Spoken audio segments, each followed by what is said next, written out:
안녕하세요. 특수교육 강사 권시연입니다. 자, 선생님들께서 이 영상을 클릭하셨다라는 뜻은 특수교사가 되고 싶어서 클릭을 하셨을 거예요. 그래서 오늘 특수교사가 되는 법에 대해서 같이 이야기해 볼 건데, 그 중에서도 특히 공립특수교사가 되려면 어떻게 준비를 해야 되는가를 알아보도록 할 겁니다. 그래서 우리는 2026학년도 합격을 목표로 해서 임용시험을 어떻게 준비해야 되는지에 대해서 알아볼 건데요.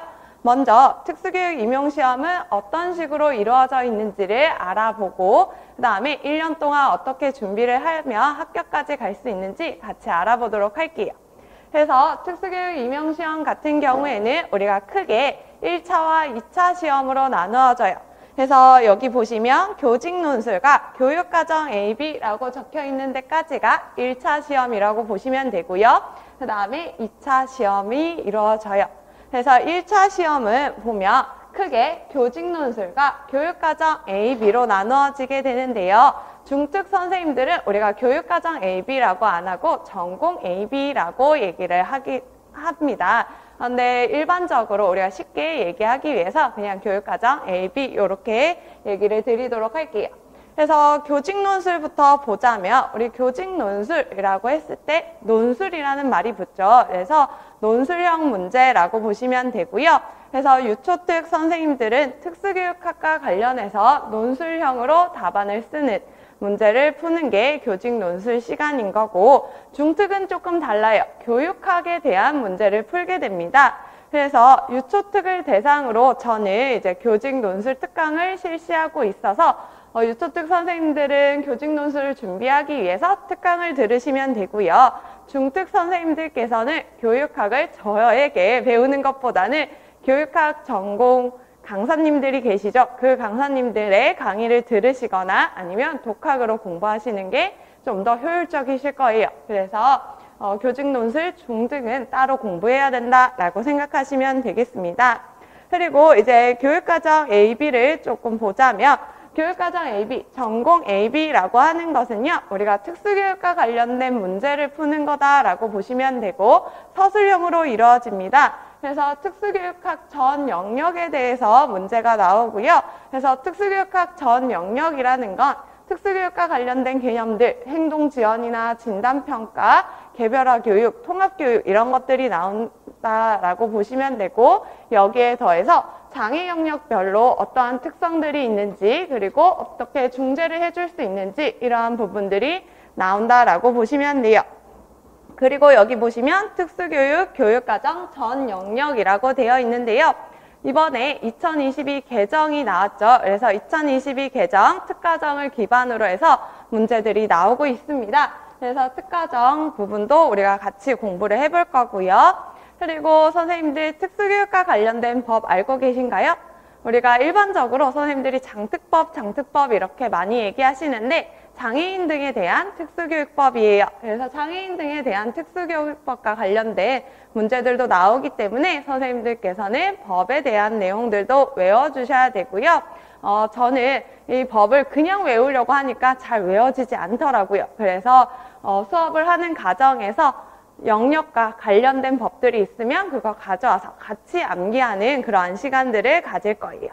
그 다음에 이제 유아랑 초등 같은 경우에는 중등에 비해서는 통합이 잘 되는 편입니다. 특히 유아특수 같은 경우에는 우리가 완전 통합을 지향하고 있죠. 그래서 유치원 교육과정에 대한 문제가 비중이 좀 높은 편이에요. 그래서 유치원 교육과정에 대해서 공부해 주셔야 되고요. 초등 역시 통합교육이 어느 정도 잘 되고 있기 때문에 초등학교 교육과정에 대한 문제들도 나와요. 그래서 같이 확인을 해 주셔야 되겠어요. 그 다음에 이제 이렇게 1차 시험을 치고 나면 1차 합격자를 대상으로 2차 시험이 이루어집니다. 그래서 2차 시험은 실기시험이라고 보시면 돼요. 그래서 선생님들이 이론 공부한 것을 얼마나 현장에 잘 적용할 수 있는가를 보는 건데요. 그래서 여기 보시면 교수학습 과정안을 작성하는 시험을 보고요. 그 다음에 수업 실연이나 교직 적성 심층 면접을 보게 돼요. 그런데 요거는 지역마다 좀 다르게 됩니다. 그래서 선생님들께서 1차 시험 치실 때부터 지역을 선정을 하시죠. 그래서 1차 시험 치고 나서 내가 정한 지역에서는 어떻게 2차 시험을 보는가 확인하셔서 그 지역에 맞게 준비를 해주시면 되는데요. 2차 시험은 그래서 1월 달부터 준비하는 게 아니라 우리가 11월에 시험을 치고 나서 그 뒤부터 준비하신다라고 보시면 돼요.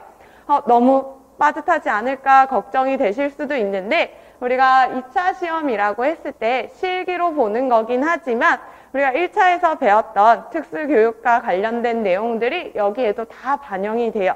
그래서 장애 영역별로 어떻게 내가 중재를 해줄 것인지, 그리고 어떠한 행동 지원 방법들을 사용할 것인지, 그리고 뭐 면접에서는 내가 진단평가 방법을 어떻게 활용할 건지 이런 것들을 대답하는 거기 때문에 우리가 1차 시험을 바탕으로 준비를 하면 돼서 2차 시험은 1차 시험 치고 나서 준비를 하시면 되겠습니다. 그래서 우리가 11월까지는 1차 시험을 준비한다라고 생각하시고 1차 공부를 열심히 해주시면 돼요.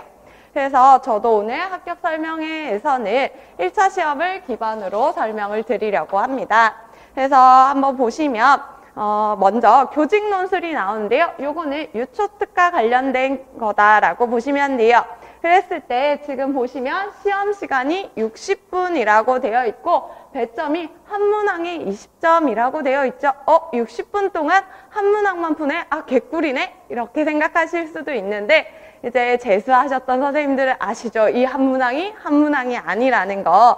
지금 옆에 제가 예시를 가지고 왔는데 보시면 문제가 한 문항이라고 되어 있지만 소문항이 4번까지 나와 있어요. 그래서 교직 논술은 우리가 한 문항이라고 얘기하지만 3개에서 한 4개의 소문항으로 이루어져 있고요. 그리고 이 소문항 안에서도 내가 써야 되는 가지수가 엄청 많아요. 그래서 1번만 잠깐 보자면 보조기기가 필요한 이유를 3가지를 써야 되고요. 그 다음에 교실 내 물리적 환경 측면에서 내용을 3가지나 논해야 돼요. 그러면 지금 소문항 1번에서만으로 선생님이 쓰셔야 되는 게 6가지나 된다라는 거죠. 그래서 이 60분 동안 한 문항 쓴다는 게 결코 긴 시간이 아니에요. 그래서 우리가 효율적으로 논술을 작성하는 법을 연습을 하셔야 된다라고 생각하시면 되고요. 그 내용은 조금 뒤에 가서 다시 얘기해 드릴게요. 그리고 이제 보시면 3개에서 4개의 소문항으로 이루어지는 논술을 풀 건데 출제 범위는 특수학교 교직 교양 영역이라고 되어 있어요. 그냥 쉽게 특수교육과 관련된 내용들이 나온다라고 보시면 됩니다. 그래서 교직 논술 내용을 유초특 선생님들은 따로 공부하기보다는 내가 그냥 기본 이론부터 차근차근 공부하시면 교직 논술까지 가능하다라고 보시면 되겠어요. 그런데 이제 이 공부를 할 때 제가 효율적으로 쓰는 방법을 연습해야 된다라고 했었죠. 어떻게 하는 거냐면요. 일단 첫 번째로 출제자의 의도를 파악하셔야 돼요. 그래서 출제자가 어떤 의도로 이 문제를 냈는지, 그래서 나는 어떤 걸 써야 되는지 빨리 파악하는 게 되게 중요합니다. 그래서 우리가 문제를 받으면 항상 제일 먼저 하는 게 요 위에 굵은 글씨로 되어 있는 이 문제들을 읽겠죠. 그래서 문제들을 쭉 읽고 제시문도 같이 읽을 건데요. 그런데 문제 보면 지금 줄글로 한 5줄이 쭉 적혀 있어요. 너무 긴장되면 사실 잘 안 읽혀요. 그럴 때 어떻게 도움을 받을 수 있냐면 여기 밑에 내려가면 배점이라는 부분이 나오죠. 배점에서 논술의 내용이라는 측면이 있는데요. 여기 가면 우리가 소문항에서 써야 되는 가지수와 그리고 중요한 내용들이 다시 정리가 되어 있어요. 그래서 우리가 문제와 이 배점을 함께 읽어서 내가 지금 써야 되는 거 보조기기가 필요한 이유 3가지구나. 그리고 교실 내에 필요한 물리적 환경 측면의 내용이 3가지구나. 이렇게 보시면 되고요. 그리고 지금 점수 측면에 보시면 요 3가지 쓸 때 3점이에요. 그렇다는 건 한 가지당 1점이라는 거죠. 그래서 가지수를 부족하게 쓰시면 절대 안 돼요. 그러면 감점되는 거고요. 그리고 내가 많이 안다고 많이 쓴다고 점수가 더 높게 측정이 될까요? 아니에요. 우리 딱 3가지 쓰라고 할 때는 최대 3점밖에 받지 못해요. 그래서 선생님들께서 효율적으로 하기 위해서는 가지수를 부족하게도 그리고 넘치지 않게 쓰는 것이 되게 중요하다라고 보시면 되겠어요. 그 다음에 여기 지금 출제자의 의도 파악하기에서 보시면 핵심어 중심으로 이해하기라고 되어 있죠. 그래서 우리가 문제와 배점을 확인을 해서 핵심어, 내가 무엇을 써야 되는지를 파악하면 내가 글을 쓸 때도 핵심어로 쓰셔야 돼요. 그래서 첫째, 둘째, 셋째, 그리고 먼저, 다음으로, 마지막으로 이런 식으로 하면서 핵심어를 먼저 제시하고 그 뒤에 설명을 붙여서 채점자가 정확하게 가지수를 셀 수 있도록 해 주어야 된다라고 생각하시면 되고요. 이 핵심어는 우리가 공부를 하면서 배우게 되는 용어들을 가지고 작성을 해 주시면 되겠어요. 그리고 이제 교육과정이라고 안 하고 논술로 따로 빼서 문제를 푸는 이유는 이제 논술 형태로 쓰라라는 거죠. 그랬을 때 논술이라는 건 어떤 글을 얘기하는 걸까요? 주제에 대해서 나의 의견을 논리적으로 서술하는 글을 논술이라고 얘기를 하죠. 그래서 우리가 논리적으로 글을 쓴다라고 했을 때는 서론, 본론, 결론이 있어야 하고요. 그리고 내가 주장한다면 근거가 나와 있어야 합니다. 그래서 항상 논술을 쓰실 때는 서론이 먼저 나와야 되고 이제 본론에서 그 소문항들이 나와야 되는 거고요. 그리고 소문항을 쓰실 때 핵심으로 주장을 했어요. 그러면 이 주장의 근거까지 잘 설명을 해 주셔야 논술의 형태를 가진다라고 보시면 되겠습니다. 그 다음에 이제 본론까지 다 작성한 다음에는 이제 결론으로 내가 주장했던 걸 다시 정리하고 그래서 앞으로 어떻게 나아가야 되는지 제언까지 해주시면 되는 거고요. 그리고 아까 앞에서도 얘기했듯이 핵심 키워드를 활용을 해서 두 갈식으로 작성을 해주셔야 돼요. 선생님, 임용시험 같은 경우에는 출제자는 교수님들이 내요. 그런데 채점은 교사들이 하거든요. 그러면 지금 출제자와 채점자가 다르다라는 거 알 수 있죠. 그래서 채점자 같은 경우에는 모범 답안을 보고 그거와 선생님 답안을 비교하면서 채점을 할 거예요. 그러면 채점자가 모범 답안에 있던 걸 선생님 답안에서 잘 찾아낼 수 있도록 채점자를 배려하는 글쓰기를 해주셔야 돼요.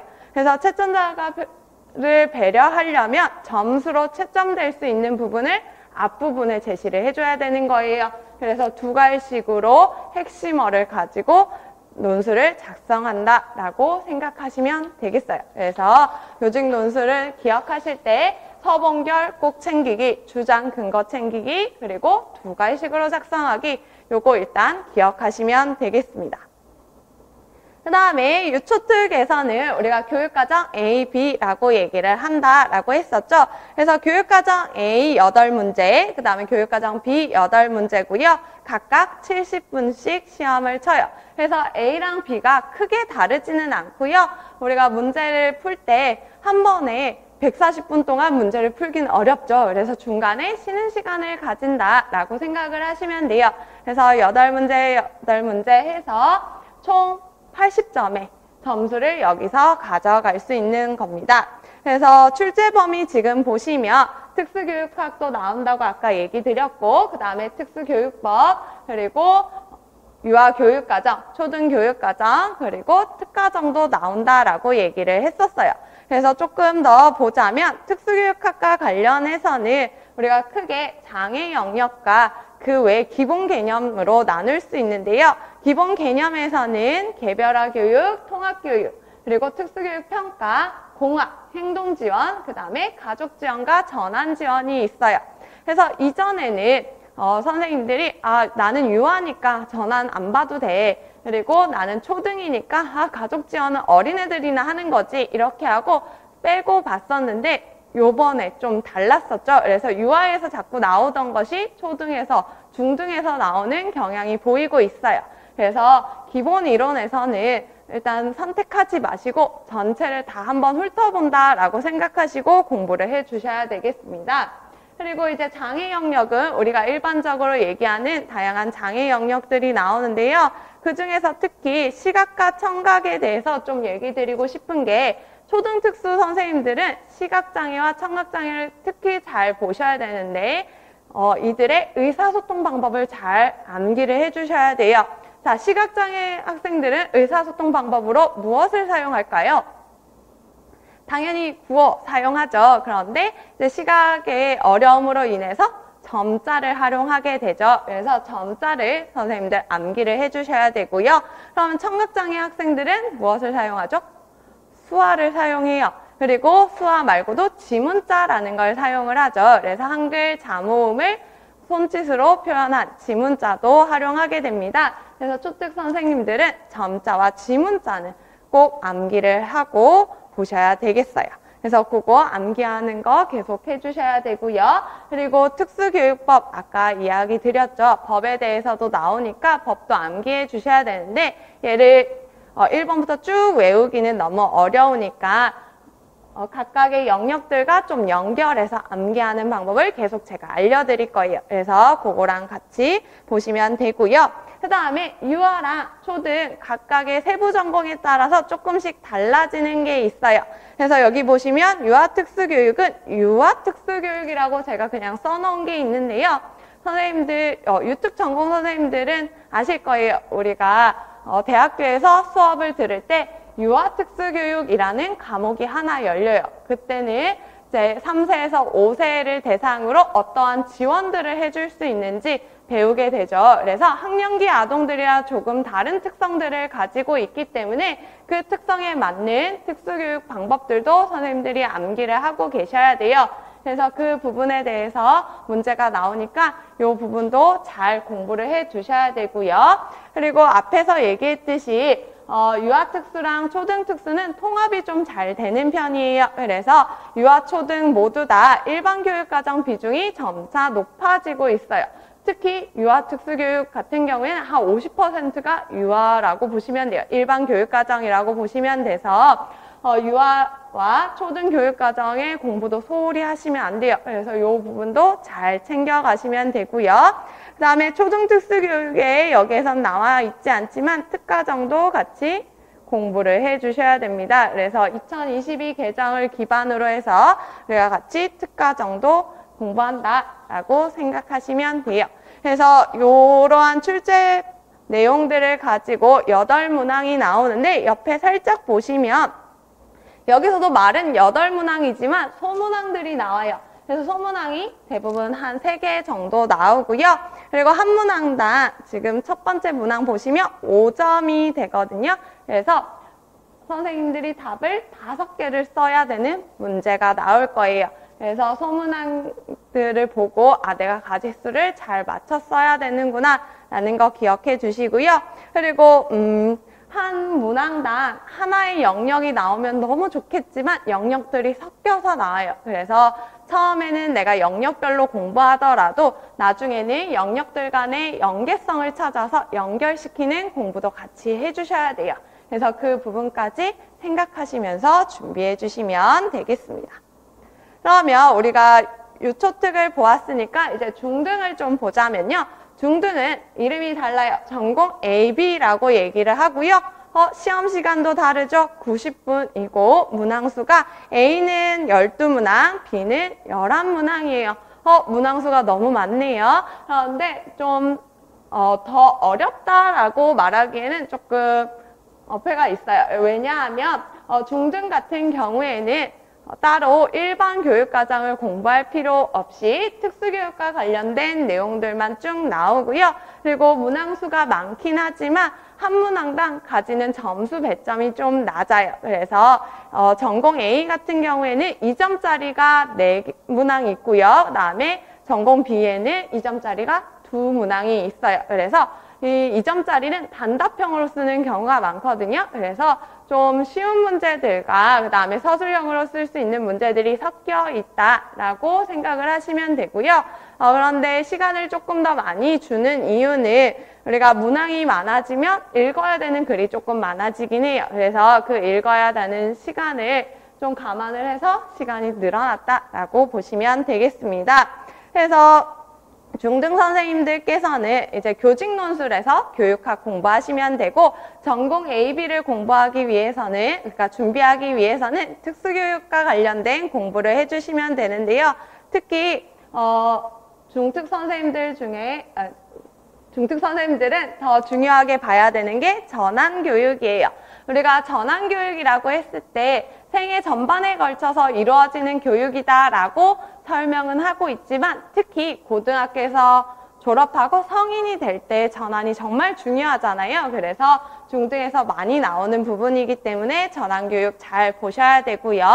그리고 중등 선생님들도 초특 선생님들과 같이 시각과 청각장애에서 점자와 지문자 꼭 확인을 해주셔야 돼요.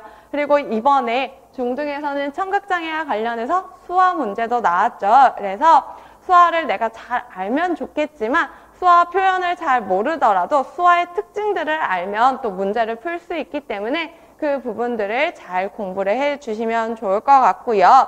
그 다음에 이제 2022 개정 특가정이 이제 계속 반영되고 있어요. 그래서 이 부분도 잘 암기를 해주셔야 되겠습니다. 그러면 이러한 공부들을 어떻게 해야 되는가 전략을 조금 먼저 보도록 할게요.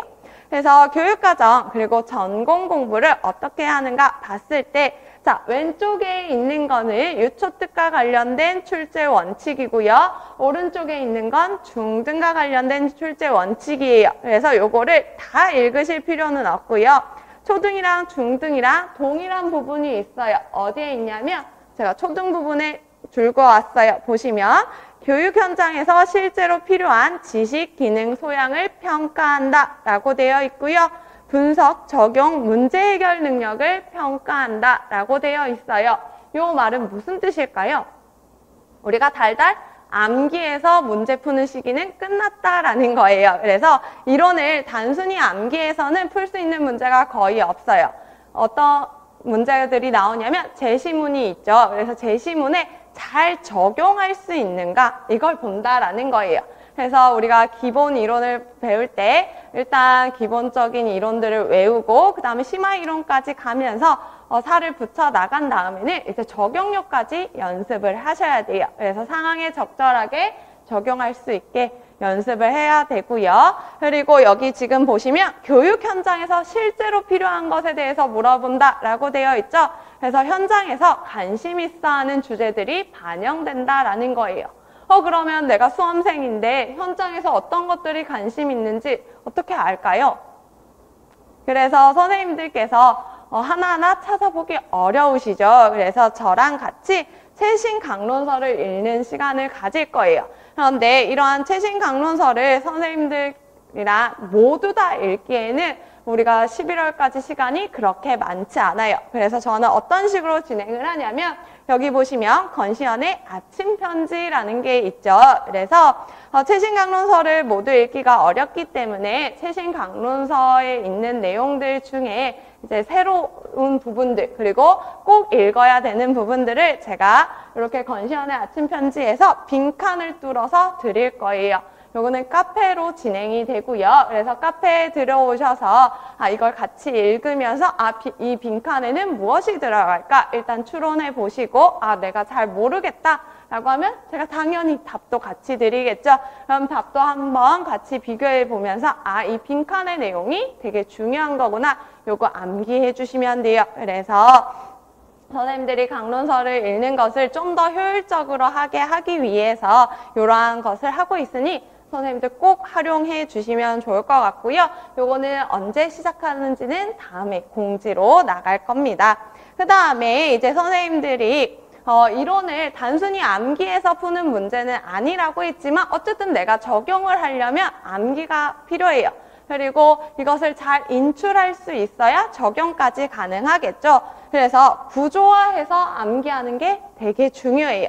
그래서 저는 매 강의마다 구조화 틀을 이렇게 제공을 해드릴 거예요. 그래서 기본 이론 버전, 심화 이론 버전, 그 다음에 문제풀이 버전 계속 있어요. 그래서 구조화 틀을 보면서 단계적으로 구조화를 만들어가면서 암기를 할 거고요. 그리고 선생님이 암기한 것을 인출하는 경험도 해야 되죠. 그래서 카페에 제가 포스트잇 인증이라는 것을 올려놓을 거예요. 그래서 매주 어떤 주제로 내가 인출을 해봐야 되는지 주제들을 정해드립니다. 그럼 이 주제에 맞춰서 내가 아는 걸 인출해보는 그런 과정을 통해서 공부하고 그래서 암기, 인출까지 하는 걸 같이 해보도록 할 거고요. 그 다음에 이제 적용력을 높이려면 결국 답안을 잘 작성을 해주셔야 돼요. 내가 잘 적용해 놓고 내 머릿속엔 적용이 있지만 그게 글로 잘 표현되지 않으면 좋은 점수를 받기가 어렵겠죠. 그래서 답안 작성을 연습을 해볼 거예요. 그래서 문제풀이반과 모의고사 반에서 이제 첨삭을 제공을 해드립니다. 그래서 선생님들께서 먼저 문제를 풀어보시고 저한테 주시면 제가 첨삭을 해서 드릴 거고요. 그런데 첨삭뿐만 아니라 제가 작성한 모범 답안도 드려요. 그래서 선생님들께서 작성한 것과 모범 답안을 비교해 보시고 그리고 저의 첨삭 내용도 같이 비교하셔서 내가 어떤 부분이 보완이 되어야 하는지를 확인하시고 수정해 나가시면 되고요. 그리고 답안을 작성할 때 가장 중요한 건 핵심어를 포함해야 된다라는 거예요. 그래서 선생님들 항상 답안 작성하실 때 내가 핵심어를 넣었는가 요거를 항상 확인하시면서 답안을 작성해 보시면 되겠습니다.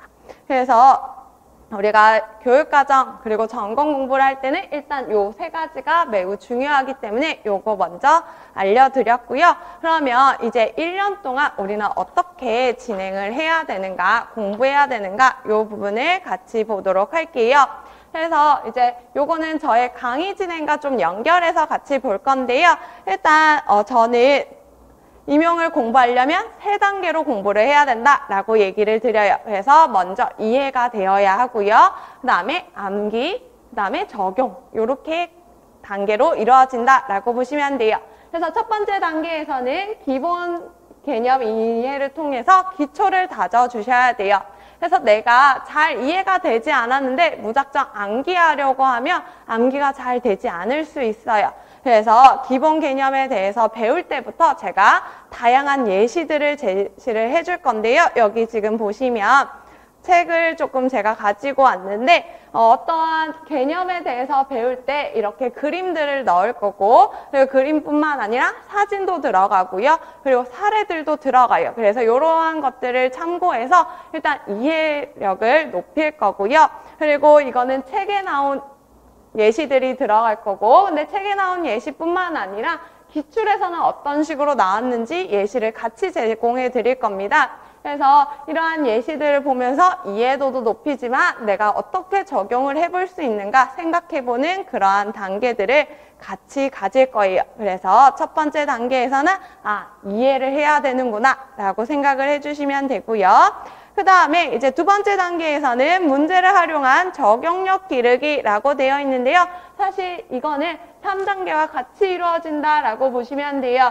그래서 적용력을 기르려면 일단 암기가 되어야 되고 인출이 되어야 되죠. 그래서 마인드맵을 제가 제공해 드린다라고 했었어요. 그래서 이렇게 마인드맵을 가지고 암기를 하고 인출을 할 건데요. 여기 보시면 빈칸이 뚫려져 있어요. 마인드맵에도. 그래서 마인드맵 구조화 틀을 통해서 내가 중요한 부분들을 암기하고 있는가, 특히 핵심어를 암기하고 있는가 요거를 같이 볼 거고요. 그런데 초반부터는 여기 빈칸을 뚫어놓으면 너무 어렵잖아요. 그래서 기본 이론에서는 빈칸 없는 구조화 틀을 드릴 거고요.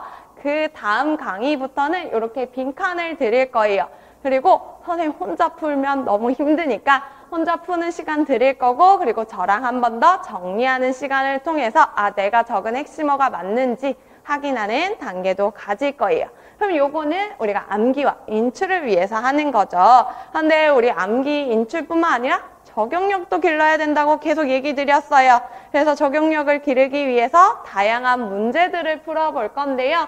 일단 요거는 변형 문제예요. 기출을 기반으로 해서 우리가 변형 문제들도 영역별로 한번 풀어볼 거고요.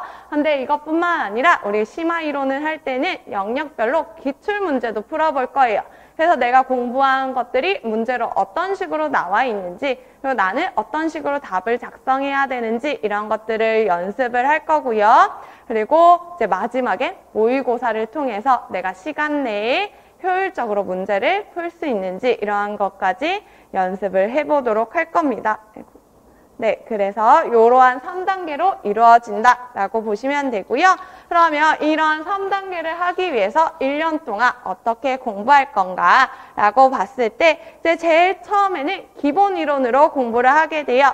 자, 기본 이론 시작부터 현명하게 라고 되어 있죠. 그래서 누구든 따라올 수 있도록 쉽고 자세하게 특수교육을 풀어서 얘기를 드릴 거예요. 그래서 내가 이 강의를 들으면 기본적인 이해도는 높일 수 있다. 그래서 뼈대를 만들 수 있다라고 생각하시면 되고요. 그래서 뼈대 만드는 작업을 하고 나면 그 다음에 뭐 해야 될까요? 살을 붙여야 되겠죠? 그래서 심화 이론으로 가서 우리가 살을 붙여 나갈 거예요. 그래서 최신 이론 그리고 좀 더 심화된 이론들을 추가해 가면서 뼈대에 살을 붙여 나가는 작업을 할 거고요. 이때 또 같이 무엇을 하냐면 영역별로 문제를 풀어봅니다. 그래서 각 문제별 출제 의도와 경향을 파악을 해서 이 영역에서는 이러한 문제들이 더 많이 나오는구나. 그리고 이러한 형태로 나오는구나. 이런 것들을 같이 파악을 해볼 거고요. 그 다음에 이제 이렇게 살을 붙이고 나면 그 다음에 기출 분석을 할 거예요. 아까 영역별로 기출 분석한다 했는데 이 기출 분석은 무엇인가? 라고 했을 때 이것은 연도별 기출 문제를 풀어보는 거예요. 우리가 영역별로만 기출 문제를 풀다 보면요. 이미 영역이 어떤 영역인지 선생님들이 알고 계세요. 이건 행동지원 문제구나 라는 걸 알고 있기 때문에 인출을 하기가 좀 더 쉬우세요. 그런데 연도별 기출 문제에 가면 아까 앞에서 얘기했듯이 다양한 영역들이 섞여서 나온다 그랬죠. 한 문제에. 그러면 선생님들이 영역을 떠올리는 것도 어려워하시고요. 그리고 이게 왜 이렇게 연결되는지 연결고리를 찾기도 어려워하세요. 그래서 연도별 기출문제를 통해서 우리가 연결고리를 좀 찾아볼 거고요. 그리고 연도별 기출문제를 푼다라는 건 우리가 진짜 시험장 가서 보는 문제를 받아서 풀어보는 거죠. 그래서 시험날 반드시 해내야 할 생각과 풀이 정리들을 해드릴 거예요. 그래서 문제를 봤을 때 선생님들이 첫 번째로 이러한 생각을 해야 된다. 그리고 두 번째로 이걸 찾아야 된다. 이런 것들을 얘기해 드릴 겁니다. 그래서 문제풀이 방법을 반복적으로 안내해 드릴 거기 때문에 우리가 연도별 기출 문제를 풀면서 문제풀이 방법들을 이렇게 적용하는구나 라는 걸 인지하고요. 그 다음에 문제풀이반. 그래서 문제풀이반에서는 변형 문제들을 볼 거예요. 그래서 변형 문제들을 풀 때도 앞에서 봤던 문제풀이들을 다시 적용을 해보면서 문제 해결 방법을 내 것으로 만드는 단계다라고 보시면 돼요. 그래서 변형 문제까지 풀고 나면 이제 마지막 최종 대비로 이제 모의고사를 풀게 되는데요. 모의고사는 실전 연습처럼 풀게 됩니다. 네, 선생님들 모의고사 풀 때 항상 얘기하시는 게 이 모의고사 점수가 시험 점수인가요? 이렇게 물어보시는데 모의고사 점수는 실제 시험 점수가 전혀 아니에요. 우리 모의고사 9월부터 시작하거든요. 아직 시간 되게 많이 남은 시기죠. 그래서 모의고사 시기에도 충분히 성적 올릴 수 있어요. 이 시기에는 선생님들 뭐 하셔야 되냐면 보완점을 항상 찾으셔야 돼요. 내가 어느 영역에서 좀 더 어려움을 겪는지, 그리고 내가 암기는 잘 됐는데 혹시 적용해서 문제가 있는 건 아닌지, 아니면 기본 이론을 묻는 경우에 실수가 있는 건 아닌지, 이런 것들을 체크를 하고 실력을 높여나가는 단계다라고 보시면 되겠습니다. 그래서 이렇게 크게 5가지 커리큘럼에 따라서 오신다면 2026학년도에는 합격하실 수 있으실 거예요. 그러면 하나씩 보도록 할게요. 자, 기본 이론 같은 경우에 1월부터 시작해서 3월까지 진행이 되는데요. 일단 기본 이론을 제가 어떤 선생님들이 들었으면 좋을까라고 생각했을 때 일단 기본적으로 처음 준비하시는 선생님들은 꼭 들어주셔야겠죠.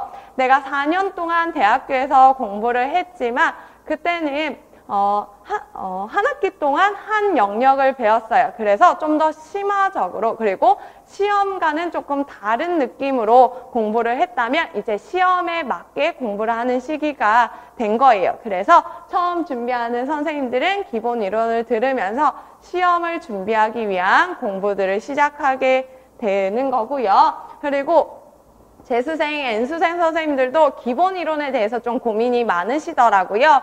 그래서 내가 그래도 기본 이론, 기본 뼈대는 좀 잘 잡혀 있어 라고 하시면 이 시기에는 이전에 있던 심화 이론을 한 번 더 들어보셔도 되는데, 내가 문제를 풀었을 때 기본 개념 질문에서 좀 실수가 많더라 라고 한다면 아직 내가 기본 이론을 정확하게 이해하고 암기한 게 아니겠죠. 그래서 그러한 선생님들이 좀 들어주시면 좋을 것 같습니다. 그래서 이번에 기본 이론 책은 새로 개정을 해서 제가 드리는데요. 이번에 개정하면서 좀 신경 썼던 게 예시를 좀 더 많이 넣고 그리고 기출 내용들을 좀 더 많이 넣자라고 해서 넣어두었어요. 그래서 자세한 설명, 예시, 기출 문제를 포함했기 때문에 선생님들께서 1월에서 3월까지만 이 책을 보고 끝내는 게 아니라 학습에 빈틈이 생길 때마다 언제든 다시 돌아가셔서 보실 수 있도록 만들어 놓았습니다. 그래서 선생님들은 1년 내내 이걸 가지고 다니면서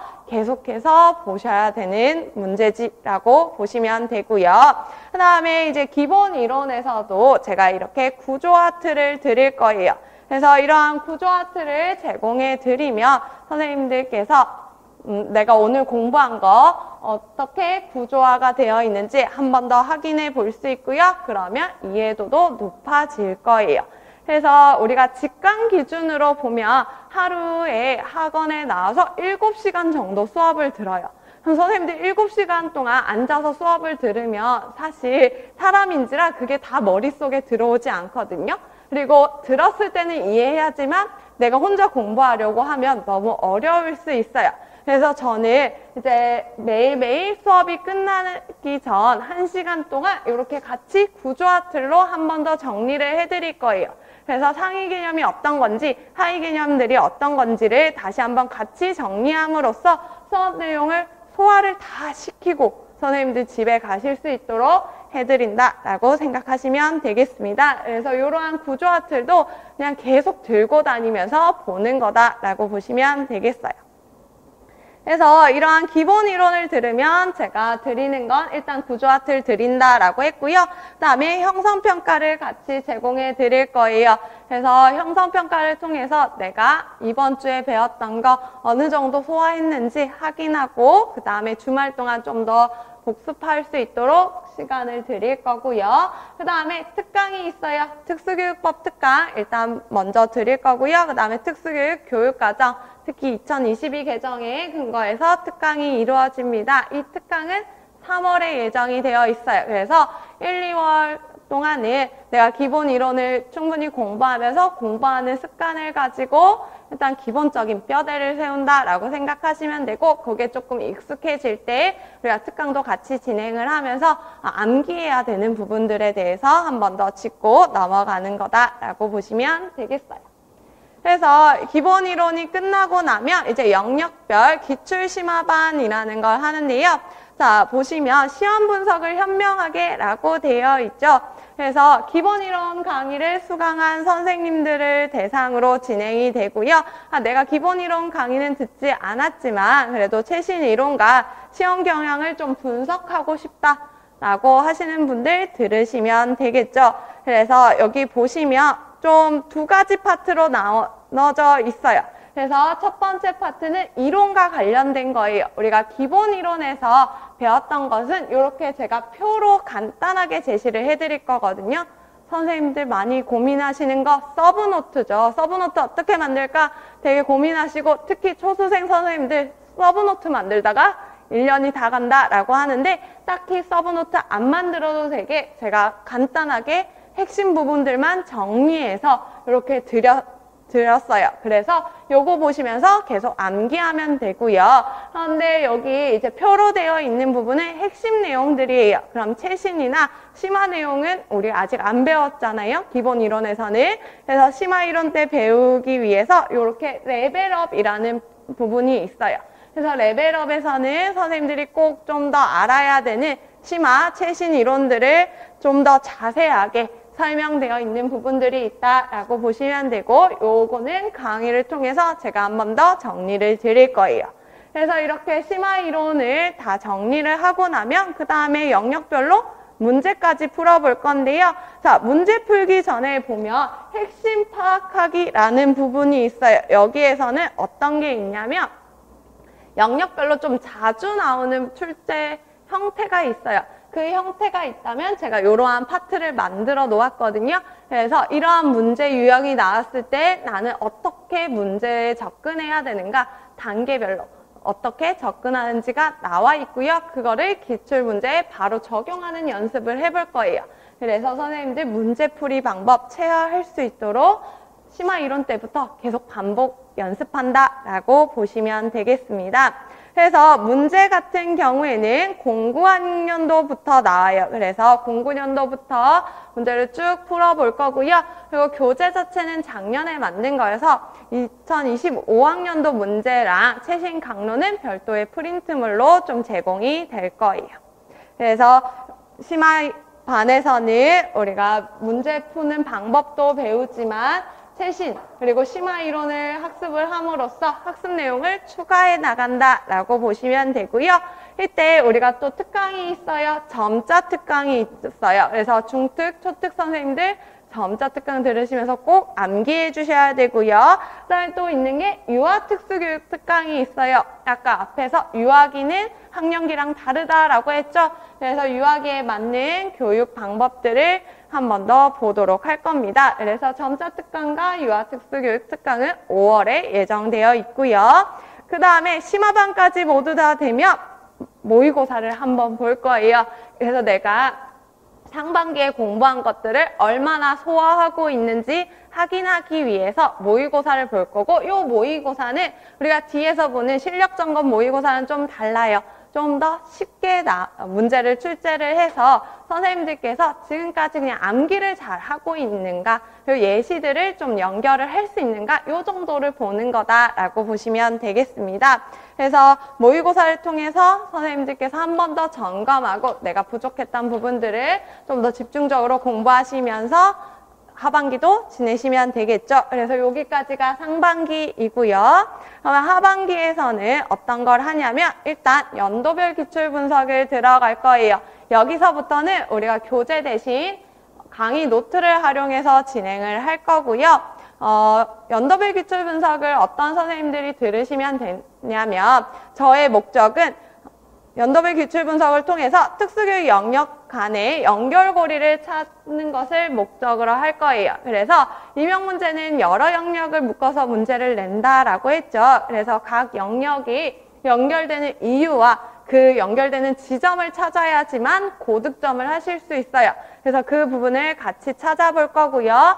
그 다음에 연도별 기출 분석을 하게 되면 이제 앞으로 나올 출제 경향을 예상해 볼 수 있어요. 그래서 그 부분을 원하시는 선생님들은 꼭 연도별 기출 분석을 들어주셔야겠죠. 그래서 연도별 기출 분석을 할 때 우리가 10년치를 볼 건데, 이 10년치를 볼 때 문제를 그냥 풀고 넘어가는 게 아니고요. 출제자의 관점에서 학습을 해볼 거예요. 출제자는 왜 이 문제를 냈을까? 그리고 출제자가 원하는 답은 무엇일까? 이러한 부분들을 볼 거고요. 그래서 여기 보시면 제가 프린트물을 나눠드릴 때 꼭 문제를 보고 생각해야 되는 핵심 워드를 적어서 드릴 거예요. 그래서 내가 그냥 문제를 봤을 때는 이 생각을 못했다면 이제 이 단서들을 보고 이 생각을 꼭 해야 되는구나 하면서 문제 해결 방법들을 좀 체화해 나가는 것을 연습을 할 거고요. 그리고 해설지도 이렇게 같이 드릴 건데요. 해설지 같은 경우에 문제에서 필요한 내용만 드리는 게 아니라 관련 핵심 내용들도 같이 정리를 할 거예요. 그래서 우리가 연도별 기출 분석을 하는 이유는 기출 문제를 잘 풀기 위해서가 아니라 이제 앞으로 무엇이 나올 건가를 보는 거죠.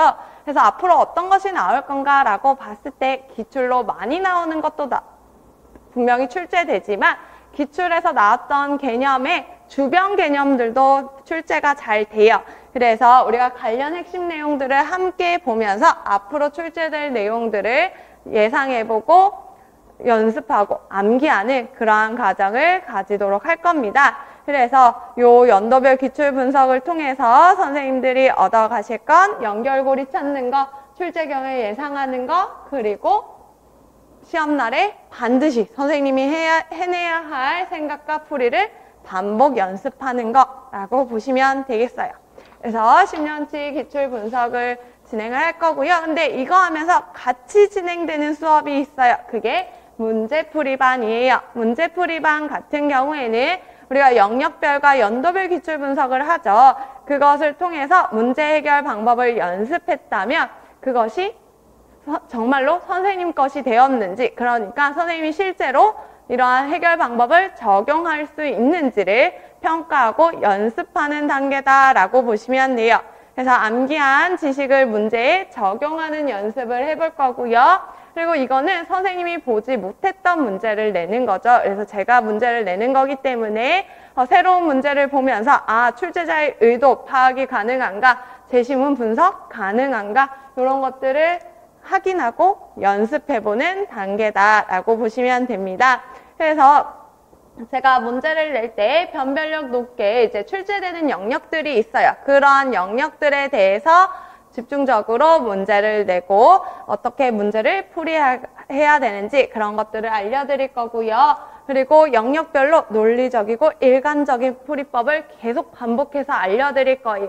그래서 제시문을 보고 이거는 이러한 문제니까 답은 요거죠 하고 이렇게 넘어가는 게 아니라 이 문제를 하나하나 씹어 먹을 거예요. 그래서 영역은 무엇인지, 그래서 여기에서 우리가 찾아야 되는 핵심어는 무엇인지, 그리고 여기에서 생각해내야 되는 개념들은 무엇인지 하나하나 단계들을 나아가면서 문제를 씹어 먹어서 어떠한 문제가 나오더라도 적용할 수 있게 해드릴 거고요. 그 다음에 여기에서도 계속 구조화 틀 반복해서 활용합니다. 그래서 인출 연습 같이 진행을 할 거고, 이것도 해설지를 드릴 건데 지금 해설지에 보면 교재 쪽수가 나와 있어요. 그래서 제가 해설지에도 내용이 있지만 선생님들께서 혹시나 이 해설지만 보고도 조금 이해가 어렵다라고 했을 때 교재에 돌아가서 볼 수 있도록 쪽수도 같이 제공해 드리니까 이것도 함께 참고해 보시면 되시고요.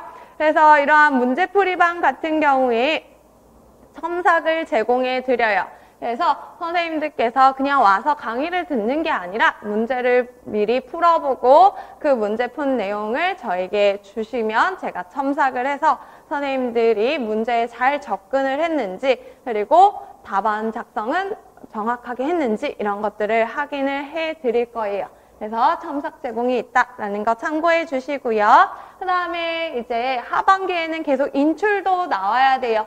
그래서 특수교육법 그리고 특가장 관련된 빈칸 채우기도 드려서 선생님들 암기하신 거 계속 인출할 수 있게 해드릴 거고요. 그리고 교직논술 유초특은 특수교육을 바탕으로 한다라고 했었죠. 그래서 요때 특강이 있어요. 그래서 여름방학 동안 우리가 논술은 해결하고 간다라고 생각하시면 되겠습니다. 그래서 이렇게 진행이 되면 이제 8월까지 진행이 되면 9월부터 모의고사가 이루어져요. 그래서 모의고사 점수는 크게 중요하지 않아요. 모의고사 점수에 너무 연연해하지 마시고요. 우리가 모의고사를 보는 이유는 시간 내에 내가 문제풀이를 할 수 있는가, 그리고 효율적으로 문제를 풀 수 있는가, 그리고 답안 작성을 잘 할 수 있는가, 이런 것들을 확인하고 연습하는 단계다라고 보시면 돼요. 그래서 시험 전에 내가 시간 내에 효율적으로 풀 수 있는지 실전 연습이 필요한 경우 이 모의고사를 들으시면 되고요. 그리고 제가 시험 직전에 모의고사에는 꼭 나올 것 같은 문제들만 내겠죠. 그래서 쪽집기 문제 정리가 필요하신 선생님들 꼭 들어주셔야 되겠습니다. 그래서 모의고사를 할 때 특히 시험 직전에 꼭 봐야 되는 문항들로 엄선해서 문제를 내드릴 거고요. 이거 역시 첨삭이 이루어져요. 그래서 첨삭을 통해서 선생님들의 보완점을 제가 같이 체크해 드려서 선생님들이 어떤 점에 더 집중해서 공부를 해야 되는지 같이 알려드릴 거고요. 그 다음에 이제 모의고사는 11월 시험 전까지 진행이 되기 때문에 파이널 마무리 특강이 같이 있을 거예요. 그래서 파이널 마무리 특강에서는 정말 선생님들이 최종으로 어떤 걸 봐야 되는지 같이 이야기할 거고요.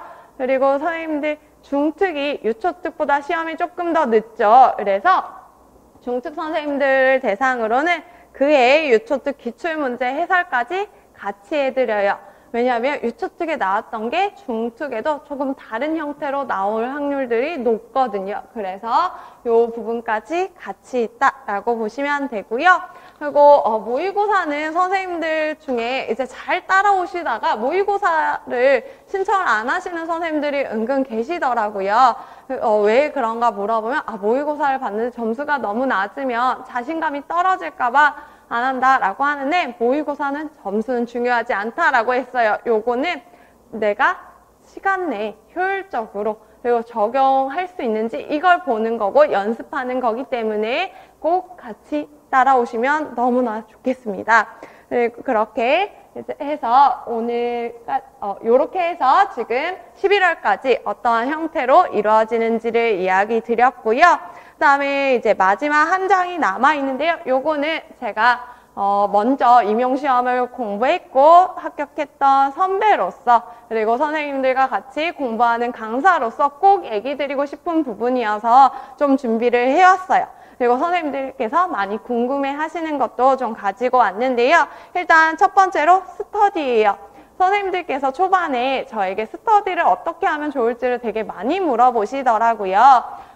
스터디 요즘 되게 많죠. 저도 봤더니 뭐 캠 스터디도 많이들 하시고 뭐 생활 스터디나 아니면 전화 스터디, 뭐 암기한 거 해보는 스터디 이런 것 많이 하시는데 스터디 자체는 개별 성향에 따라서 달라지는 것 같아요. 저는 1차 시험은 사실 스터디를 크게 하지 않았어요. 저는 시험 공부를 하면서 좀 많이 예민해진 상태였어서 다른 사람들과 뭔가 상호작용하고 다른 사람들이 잘 얘기했을 때 내가 못 얘기하면 너무 상처받고 이래서 1차 스터디는 하지 않았는데 요거는 선생님 성향을 좀 생각을 해보시면 좋을 것 같아요. 내가 다른 사람과 말을 하면서 스트레스도 풀리고 좀 더 잘 외워진다 라고 하면 스터디를 하시면 좋고요. 나는 혼자 공부하는 게 좀 더 맞다 라고 하시면 혼자서 공부하셔도 돼요. 대신 논술 스터디는 무조건 하셔야 된다라고 말씀드릴 수 있어요. 그래서 논술 스터디는 내가 쓰는 것도 중요하지만 다른 사람 거를 보는 것도 중요하고요. 내가 쓴 걸 다른 사람이 보는 것도 되게 중요해요. 그래서 서로의 논술을 첨삭해주는 과정에서 실력이 정말 많이 늘거든요. 그래서 좀 창피할 수 있지만 그걸 이겨내고 논술 스터디는 꼭 해주시고요. 내가 진짜 사람 만난 거 너무 싫어요 하면 온라인 논술 스터디도 요즘 많이 하니까 그러한 형태로라도 논술 스터디는 꼭 해주시기 바랍니다. 그 다음에 이제 두 번째로는 적절한 휴식 시간을 확보했으면 좋겠어요. 선생님들 처음에 의욕이 넘쳐서 그리고 나 올해 꼭 붙어야 된다라는 압박감에 월요일부터 일요일까지 쉬지 않고 쭉 달리시는 선생님들이 계신데요. 임용은 단거리 달리기가 아니라 우리 마라톤이라고 보셔야 돼요. 그래서 일주일에 하루는 좀 휴식을 했으면 좋겠습니다. 특히 상반기에는 일주일에 하루는 꼭 남겨두시고 그때 선생님이 좋아하시는 뭐 취미 생활이나 아니면 정말 오롯이 쉬는 그런 타임을 가지면 되게 좋을 것 같고요. 대신 내가 일요일에 쉰다라고 했으면 월요일에 지장은 가지 않을 정도로만 놀고 쉬시면 좋을 것 같아요. 그래서 좋아하는 취미 생활을 좀 줄이는 건 맞아요. 그리고 공부를 하기로 마음을 먹었으니까 원래 하던 만큼 놀 수는 없지만 아예 안 하는 건 긴 수험 생활에 오히려 독이 될 수 있으니까 좀 줄이되 나의 힐링 타임을 꼭 가졌으면 좋겠고요. 그 다음에 이제 멘탈 관리, 자아 존중감 지키기, 타인과 비교 금지. 요거는 사실 세 가지 모두 다 같은 내용을 이야기하고 있는 건데요. 다른 사람과 비교하면 사실 끝도 없어요. 나보다 잘하는 사람은 항상 있어요. 그래서 이 세상에는 정말 불공평하게도 천재들이 있죠. 그래서 내가 아무리 노력해도 그 천재를 따라가지 못할 수도 있어요. 그래서 타인과 비교하지 마시고요. 어제의 나, 그리고 한 달 전에 나와 항상 비교를 하고 더 성장한 점에 초점을 두세요. 그래서 나는 어제보다 조금 더 성장했을 거고 한 달 전보다는 더 많이 성장했을 거예요. 그래서 타인과 비교하지 마시고 나의 성장에만 초점을 맞춰주시고요. 그리고 항상 내가 아니면 누가 합격할 거냐 이러한 생각을 가지고 내가 힘들 때마다 스스로를 다독이면서 나아가셨으면 좋겠습니다. 그래서 그 부분 얘기 드리고 싶었고요. 그다음에 마지막이 사실 가장 중요해요. 나에게 뇌물이 아닌 강화를 제공하는 수험 생활을 하셨으면 좋겠는데요. 자, 특수교육 배우신 선생님들 강화라는 거 아시죠? 강화는 뭐였나요? 바람직한 행동을 증가 또는 유지시키기 위해서 그 행동 뒤에 강화물을 제공을 하는 거죠. 그래서 뇌물이라는 건 잘해주십사 하고 미리 주는 거고요. 강화는 그 행동을 했을 때, 바람직한 행동을 했을 때 주는 거예요. 그러면 뇌물이 아니라 강화를 제공한다는 건 뭘까요? 내가 뭐 취미 생활을 하기로 했다. 아니면 내가 좋아하는 물건을 사기로 했다. 이러한 것들을 가지는 건 저의 수험 생활에 도움이 되는 건 맞아요. 그런데 그걸 먼저 하고 공부를 한다라고 한다면 공부가 너무 하기 싫고 도움이 별로 되지 않을 거예요. 그래서 적절하게 보상을 활용하는 건 좋지만 꼭 계획한 대로 공부하고 난 뒤에 그 다음에 보상 체계나 휴식을 가지면 너무 좋겠습니다. 그래서 선생님 항상 생각하실 거 타인과 비교하지 말자. 내가 아니면 누가 붙겠냐. 그리고 나에게는 뇌물이 아닌 강화를 제공하자. 이렇게 생각하시면 되겠어요. 그래서 효율적으로 1년을 우리 함께 보내서 2026년에는 선생님이 되셔서 저에게 합격 소식을 전달해 주시면 정말 좋겠습니다. 그러면 이렇게 합격 설명회 마무리하고요. 선생님도 혹시 궁금하신 거 있거나 고민 있으시면 카페를 통해서 언제든지 연락 주시면 되겠습니다. 이상입니다.